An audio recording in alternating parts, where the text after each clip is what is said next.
दोस्तों नमस्कार, मैं हूं शीतला तिवारी। दोस्तों जौनपुर के अनुराग यादव के हत्यारे अब बेखौफ हो गए हैं। उनको अब यह लगने लगा है कि अब बुलडोजर नहीं चलेगा। जैसा कि आप जानते भी हैं कि जब अनुराग यादव की हत्या हुई थी उस टाइम ऐसा लगा था, स्थानीय प्रशासन से लेकर के तमाम मंत्री लोग और तमाम बाहरी लोग या जो भी अनुराग यादव को सांत्वना देने के लिए उनके घर पहुँचते थे, सब यही कहते थे कि बुलडोजर चलेगा।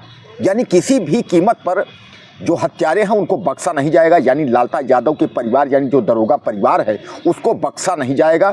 उसके घर पर बुलडोजर चलेगा और कठोर से कठोर कार्रवाई होगी। यानी इनको जेल में भेजने के बाद इनके ऊपर जो है फांसी या उम्र कैद की सज़ा इनको की जाएगी। लेकिन अब आपको मैं बता दूं कि जैसा कि जब राजस्व विभाग की टीम वहां पहुंची थी तो अनुराग यादव के जो हत्यारे हैं उनके घर का मुआयना किया था। और जब घर का मुआयना किया था तो वहां पता चला था कि उसका जो मकान बना हुआ है वह सरकारी जमीन बंजर में बना हुआ है।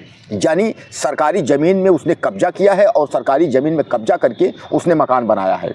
जब यह राजस्व विभाग की टीम ने देखा तो राजस्व विभाग की टीम ने रिपोर्ट लगाया। रिपोर्ट के तहत जो है वहां से यह तय हुआ कि इसका घर जो है गिराया जाना है। इसके लिए राजस्व विभाग की टीम ने उसके घर पर नोटिस चस्पा कर दी। 15 दिन की उसमें समय दिया गया था। जैसा कि आप जानते हैं सुप्रीम कोर्ट का यह निर्देश है कि 15 दिन के पहले आपको नोटिस चस्पा करना होगा, डाक से भी सूचना देना होगा। अगर विपक्ष यानी जिसका घर गिरना है अगर वो याचिका दायर करना चाहता है तो अपना जो है अपनी बात रख सकता है, याचिका दायर कर सकता है। लेकिन सुप्रीम कोर्ट ने यह भी कहा है कि अगर अपराधी है और अगर उसका ज़मीन में उसके पर्सनल रजिस्ट्री ज़मीन में अगर घर बना हुआ है तो उसका घर नहीं गिरेगा। ऐसा अगर करते हैं, क्यों ने एक अपराध किया हो। सुप्रीम कोर्ट ने साफ साफ कहा है कि अपराध एक करे और उसका परिणाम पूरा घर भुगते। ऐसा नहीं हो सकता, ऐसा हम नहीं करने देंगे। यानी लोगों का सपना होता है कि लोगों का खुद का घर हो, तो इसलिए आप एक अपराधी का घर जो है आप नहीं गिरा सकते। अगर ऐसा आप करते हैं तो आपको 25 लाख का मुआवजा देना होगा। वहीं दूसरी ओर सुप्रीम कोर्ट ने यह भी कहा है कि अगर आपने अतिक्रमण किया है, सरकारी ज़मीन अगर आपने कब्जा किया है तो कुल मिलाकर के सरकारी ज़मीन को कब्जाने के जुर्म में आपके ऊपर कार्रवाई भी होगी। आपका जो है जो ज़मीन है या मकान है जहाँ भी आप उस पर कब्जा किए हैं उस कब्जा को अतिक्रमण के लिए जो है उसमें बुलडोजर का सुप्रीम कोर्ट या किसी न्यायालय का कोई हस्तक्षेप नहीं होगा। यही था अनुराग के मामले में कि सुप्रीम कोर्ट का जो निर्देश था उसमें अनुराग यादव का घर गिरना था। यानी तय था, न्यायालय की तरफ से तय था और प्रशासन, स्थानीय प्रशासन सबके तरफ यही था कि घर गिरेगा, इसमें दो राय नहीं है। हमने भी कई वीडियो में आपको दिखाया था और मैंने कहा था कि अब 25 तारीख को जो डेट दिया गया था, 25 तारीख को कोई माई का लाल नहीं बचा सकता और घर पर बुलडोजर चलेगा। मैंने आपको कई वीडियो में बताया था। लेकिन उस 25 तारीख के पहले ही लालता यादव की पत्नी इंद्रावती ने जो है याचिका दायर की और उसने जो है घर गिराने को लेकर के आपत्ति दर्ज की। आपत्ति के दर्ज के बावजूद उसके बाद जो आपका तहसीलदार कोर्ट है उसने जो है समय दिया और वह समय जो है 28 नवंबर को दिया। यानी 25 नवंबर को वो बुलडोजर न चलकर अब 28 नवंबर को तहसीलदार कोर्ट में जो है फैसला होना था। दोनों तरफ के वकील वहाँ पहुँचने थे। लेकिन मैं आपको बता दूं कि 28 तारीख को जब दोनों तरफ के वकील और दोनों पार्टी वहां पहुंचती है, यानी उनके वकील जो हत्यारे हैं उनके वकील और इधर अनुराग यादव की तरफ के जब वकील वहां पहुंचते हैं तो यह पता चलता है कि तहसीलदार जो है वह कहीं चले गए हैं। वह जरूरी मीटिंग में तहसीलदार साहब चले गए हैं। अब आप समझ लीजिए कितना हाईलाइटेड उत्तर प्रदेश का यह मामला है कि जिस समय यह घटना हुई थी करीब करीब अब 1 महीने से ज़्यादा हो रहे हैं। पिछले 29 तारीख तक ये घटना हुई थी, 1 महीने से ज़्यादा हो गए। उस घटना से जब उसका अनुराग यादव का गला कटा था, 17 साल का जो है अनुराग यादव लड़का जो है 12वीं में पढ़ता था, ताइक्वांडो खिलाड़ी था। यानी उसका जब गला कट के बाहर गिरा था, उस गले को लेकर के उसके सर यानी धड़ को लेकर के उसकी माँ जिस कदर से रोई थी तो पूरा हिंदुस्तान और पूरा उत्तर प्रदेश रोया था और सहम गया था। तभी सबने तय कर लिया है कि इन हत्यारों को जो है बख्शा नहीं जाएगा। दोस्तों अब जो है उसमें मामला यह फंसा कि 25 तारीख से डेट जो है वो 28 तारीख लगी। अब 28 तारीख लगी, 28 तारीख को जो है तहसीलदार महोदय जो है वो गायब हो गए। गायब का मतलब यह है कि वह किसी जरूरी मीटिंग में चले गए। उसके बाद फिर जो है तारीख लग गई है अब 2 दिसंबर की। यानी 2 दिसंबर 2024 को जो है अब फिर सुनवाई होनी है।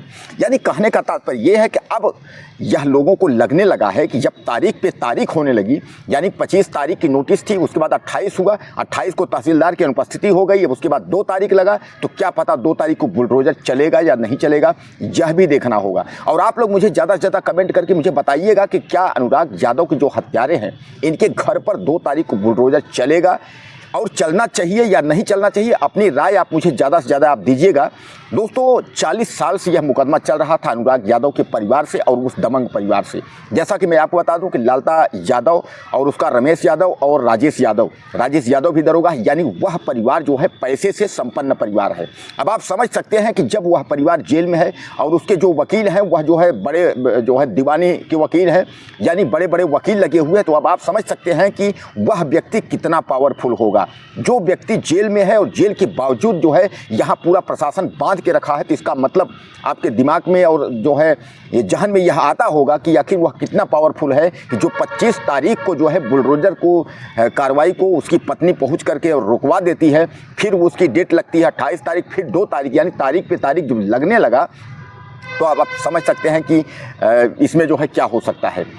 दोस्तों उस ताइक्वांडो खिलाड़ी यानी अनुराग यादव की बहन अनुराधा, यह जो है आराधना, यह दोनों भाई बहन जो है राज्य स्तर तक यानी स्टेट लेवल तक यह खेले थे और उसके बाद जो है यह प्रसिद्धि में बहुत आगे जाते। आज 17 साल का वह लड़का था। शायद यह है कि यह जो दरोगा परिवार था इससे नहीं देखा गया कि यह लड़का आगे चल करके और कुछ ज़्यादा उपलब्धि करेगा, हमारे गांव ही नहीं, क्षेत्र जौनपुर ही नहीं, उत्तर प्रदेश का भी नाम रोशन करेगा। हो सकता है इसी वजह से उसकी हत्या कर दिए हो।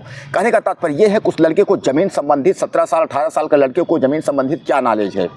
ज़मीन संबंधित अगर 40 साल से मुकदमा चल रहा था तो अगर उसमें किसी की कोई हत्या नहीं हुई तो क्या ज़रूरी यही था कि उसकी हत्या कर दी जाए।